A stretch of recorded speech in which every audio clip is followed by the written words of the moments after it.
Bonjour Marie-Sara. Bonjour Laurence. Bonjour Bonjour à François. toutes les deux. Merci d'accueillir les Malouins dans la course. C'est un grand plaisir de vous retrouver. Vous êtes pratiquement les plus anciennes à être présentes sur la page des Malouins dans la course. Comment ça va en ce moment dans cette période de confinement, Laurence? Ça va, on est à la maison parce que de par mon activité, je ne travaille pas et étant aidant pour Marie-Sara est salariée du Qatar Mort, le Qatar Mort est fermé, donc il faut que je m'occupe de Marie-Sara. Alors, on va parler du handicap de Marie-Sara. Marie-Sara, tu es d'accord, hein, pour qu'on en parle. Il n'y a Oui, vraiment pas de souci. On a bien préparé ensemble cette interview. Laurence, tu es donc le seul parent aidant d'une jeune femme aujourd'hui. C'est plus une enfant, c'est une jeune femme oui, en situation de handicap. Même si en la voyant, on ne s'en rend pas compte. Parce que non, vraiment, bravo pour tout le travail accompli. On ne se rend absolument pas compte du handicap, mais cependant, il est bien là. tout à fait. Et oui, Marie-Sara a 25 ans aujourd'hui et on est toutes les deux. Voilà. Marie-Sara, tu es une cavalière émérite, on peut le dire, hein, puisque tu as participé au championnat de France de dressage pour les para-handicapés. Donc vraiment, et tu as fait un podium. On était là avec ta maman. Alors nous, on n'était pas là physiquement, mais ta maman nous avait envoyé les images sur les Malouins dans la course. On a partagé ce moment merveilleux. Marie-Sara, en ce moment, le cheval que tu montes est aux écuries Saint-Georges. On les salue au passage. Ils sont vraiment remarquables et ils s'occupent très très bien des chevaux. T'as un petit souci avec ton cheval, il va pas très bien là. Non, il a bobo au dos. Bon, là là là là. C'est pas très très grave, il a besoin de repos. Qu'est-ce qui s'est passé? Ouais. C'était il y a 15, 8 jours. 8 jours, ouais. Et bah, je pense une vieille douleur par rapport à son dos, Oui. vu que mon père il fait de l'arthrose et puis un truc comme ça. Donc, bah, ça s'est réveillé et puis un cheval fou. Alors, Donc, on je repose. suppose que Georges Bérézet des écuries Saint-Georges te donne des nouvelles le plus souvent possible. Oui, on a des Oui, oui, tous nouvelles les des jours. écuries tous les Oui, jours. pratiquement Bon, tous les jours. ils sont formidables et on peut être absolument sûr et certain. Comment Oui, il s'appelle merci. d'ailleurs ton cheval?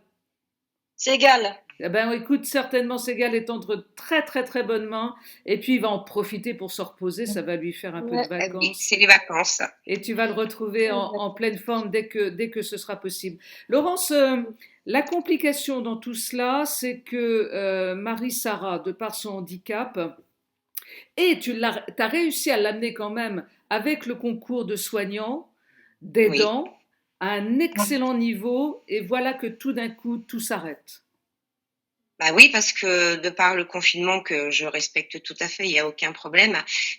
Tous les soins qu'on fait en libéral depuis des mois et des mois, il y a plus rien. Et puis moi, je suis pas professionnelle, donc c'est vrai que même si on fait de l'activité physique à la maison, il y a tous ces soins extérieurs qu'on peut plus faire aujourd'hui. Ça implique quoi comme problème à venir? Bah, les problèmes à venir, je vais pas être pessimiste, mais c'est vrai que tout le travail qu'on fait quotidiennement et tout ce qu'on a mis en place depuis plusieurs années maintenant, Marie-Sara perd très très vite ses acquis. Donc c'est tous ces acquis-là qui vont être, j'ai peur qu'on retombe à zéro, qu'on doit tout recommencer depuis le début. Alors, il faut vraiment espérer maintenant que ce confinement ne dure pas. Il y a bien un moment donné où tout ça, de toute façon, va Oui, trouver une solution, hein. Il faut le respecter. Mais pour aider Marie-Sara à ne pas perdre ses acquis trop vite, il faut que Marie-Sara puisse faire un petit peu d'exercice. Il se fait que tu t'es retrouvée en face d'une difficulté tout à fait inattendue il n'y a pas très longtemps. ben oui, le confinement, il est pour tout le monde, ça j'entends très bien. Mais vendredi matin, j'ai voulu tout simplement, même si avec mes mots, j'explique avec Marie-Sara ce qui se passe à l'heure actuelle parce que c'est extrêmement compliqué à expliquer. On habite à côté de la plage, donc j'ai expliqué à Marie-Sara qu'on Attention, pouvait pas attention que aller. la caméra ne bouge pas trop, Laurence, parce que là, tu vas nous faire avoir un petit mal de mer inattendu.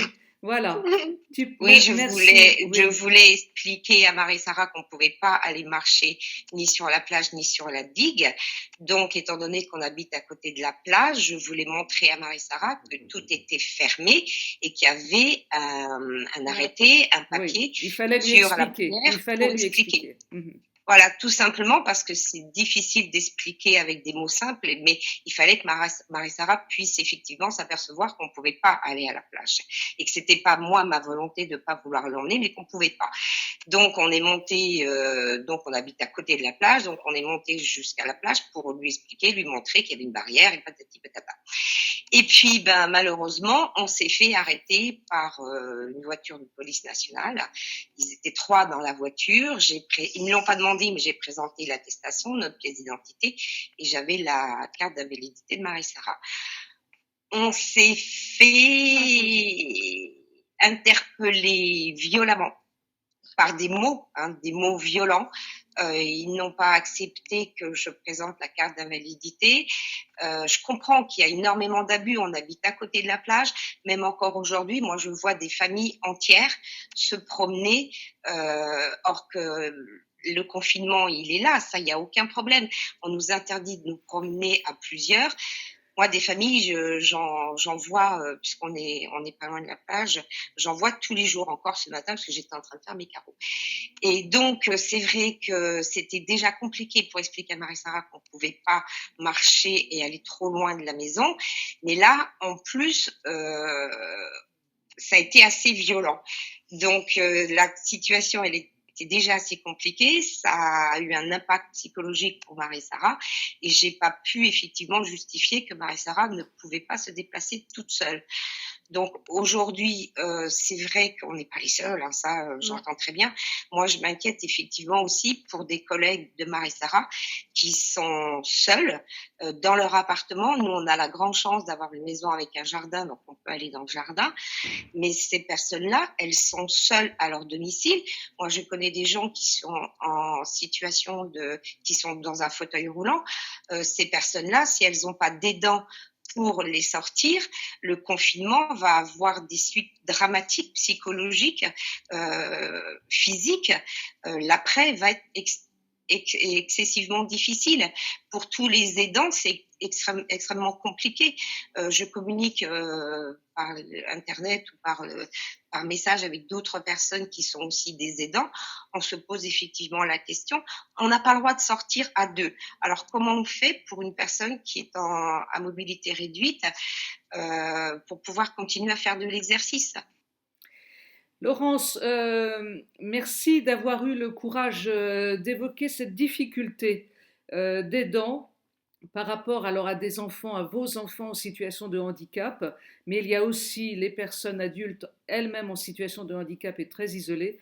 On met le doigt sur un problème peut-être dont on ne parle pas assez en cette période de confinement, c'est vraiment les personnes en situation de handicap. Merci d'avoir eu le courage d'en parler. On va évidemment relayer tout ça sur les Malouins dans la course. C'est une prise de conscience dont il faut avoir vraiment la mesure aujourd'hui. Ne pas vous laisser seul, ne pas vous abandonner dans cette situation-là. On est heureux que les Malouins dans la course puissent être pour vous un système de communication vers le monde extérieur pour alerter d'une situation dont chacun doit prendre conscience. Merci Françoise. Merci à vous deux. On vous embrasse virtuellement, on ne peut pas faire encore autrement.